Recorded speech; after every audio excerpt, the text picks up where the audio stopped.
Interpersonal skills ဆိုတာဘာလဲ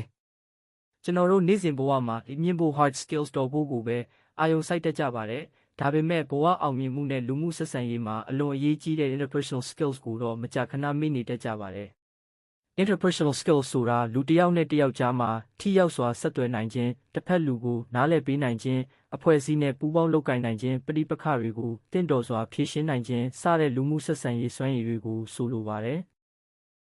ဒီ skills ထဲမှာ effective communication, active listening, empathy, teamwork, conflict resolution စတဲ့စွမ်းရည်တွေပါဝင်ပါတယ်။ရိုးရိုးပြောရရင် interpersonal skills ဆိုတာလူတွေနဲ့တဟဇာတဖြစ်အောင်ဆက်ဆံနိုင်တဲ့စွမ်းရည်ပါ။ဘာကြောင့် interpersonal skills အရေးကြီးတယ်လဲ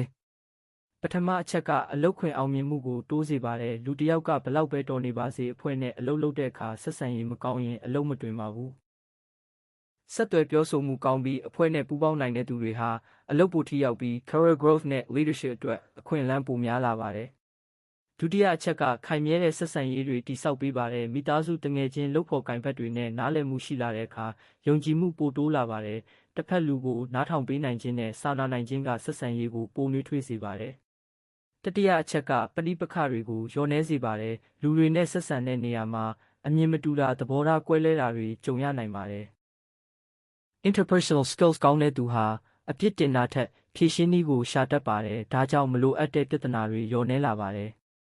စတုထအချက်ကစိတ်ကျန်းမာရေးကိုကောင်းမွန်စေပါတယ်ပတ်ဝန်းကျင်နဲ့ဆက်ဆံရေးပြည့်ပြည့်တဲ့အခါအထီးကျန်မှုစိတ်ဖိစီးမှုနဲ့မကျေနပ်မှုတွေလျော့နည်းလာတတ်ပါတယ်လူတွေနဲ့ကောင်းမွန်စွာဆက်ဆံနိုင်ခြင်းဟာကိုယ့်ဘဝကိုပိုအေးချမ်းစေပါတယ် interpersonal skills တိုးတက်အောင်ဘယ်လိုလုပ်မလဲ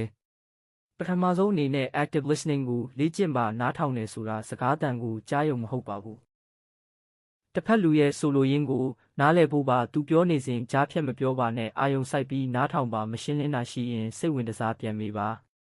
ဒုတိယအနေနဲ့ရှင်းလင်းပြတ်သားစွာပြောဆိုတတ်ပါစေကိုယ်အတွေးကိုတစ်ဖက်လူနားလည်လွယ်အောင်လူရင်းတူရှင်းပြောပါစကားတွေကိုရှုပ်ထွေးအောင်မပြောဘဲအဓိကအချက်ကိုဦးစားပေးပြောပါတတိယအနေနဲ့ empathy ကိုလေ့ကျင့်ပါ empathy ဆိုတာတစ်ဖက်လူရဲ့ခံစားချက်နဲ့အခြေအနေကိုကိုချင်းစာကြည့်ပေးနိုင်ခြင်းဖြစ်ပါတယ်သူဘာကြောင့်ဒီလိုပြောရတာလဲသူဘာတွေခံစားနေရလို့လဲဆိုပြီးသူ့နေရာကနေတွေးကြည့်ပါစတုထအနေနဲ့ body language ကိုသတိထားပါကျွန်တော်တို့ဟာစကားလုံးတွေနဲ့ပဲဆက်သွယ်တာမဟုတ်ပါဘူးမျက်နှာအမူအရာအပြုံးကိုနေဟန်ထားမျက်လုံးအကြည့်တွေကလည်း message ပေးနေပါတယ်ဒါကြောင့်နှွေးထွေးတဲ့မျက်နှာအမူအရာနဲ့ပွင့်လင်းတဲ့ကိုနေဟန်ထားကိုအသုံးပြုပါ